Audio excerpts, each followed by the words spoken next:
शनिवारी सायंकाळी 7 वाजण्याच्या सुमाराला कोल्हापुरात आलेले मुख्यमंत्री एकनाथ शिंदे इथल्या जोडण्या लावण्यासाठी रविवारी पहाटेपर्यंत इथं होते. कोल्हापूर आणि हातकणंगले लोकसभा मतदारसंघातील दोन्ही जागा सेफ व्हाव्यात म्हणून धडपडणारे मुख्यमंत्री आज दोन्ही उमेदवारांचे अर्ज दाखल करण्यासाठी सुद्धा कोल्हापुरात आले. कोल्हापूरच्या दोन्ही जागांबाबत मुख्यमंत्री इतके गंभीर असतील तर आपणही कमी पडता कामा नये म्हणून महायुतीनं आज शक्ती प्रदर्शन करायचं ठरवलं. ठरल्याप्रमाणे शक्ती प्रदर्शन झालं देखील.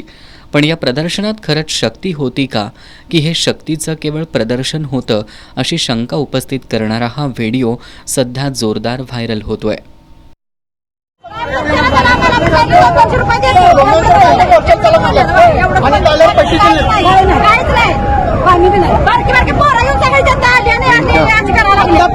गेल्या सगळ्या 200 रुपये तुम्ही आला कसं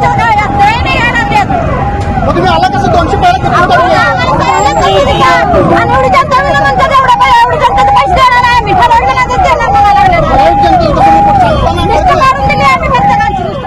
महायुतीच्या व्हिडिओमधील महिला आपल्याला या रॅलीत सहभागी होण्यासाठी प्रत्येकी 200 रुपये देतो असं सांगण्यात आलं होतं.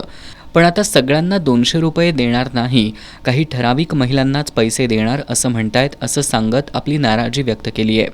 एकीकडे उमेदवार कुणीही असो मोदींना पंतप्रधान करायचंय म्हणत महायुतीचे नेते, पदाधिकारी आणि कार्यकर्ते प्रचारात मोदींची गॅरंटीवर जोर देत आहेत, तर दुसरीकडे शक्ती प्रदर्शनासाठी पैसे देऊन आणलेल्या महिलांना ठरल्याप्रमाणे पैसेच न दिल्यामुळं कोल्हापुरात उमेदवारी अर्ज भरतानाच महायुतीची गॅरंटी फेल गेल्याची चर्चा सुरू झाली आहे.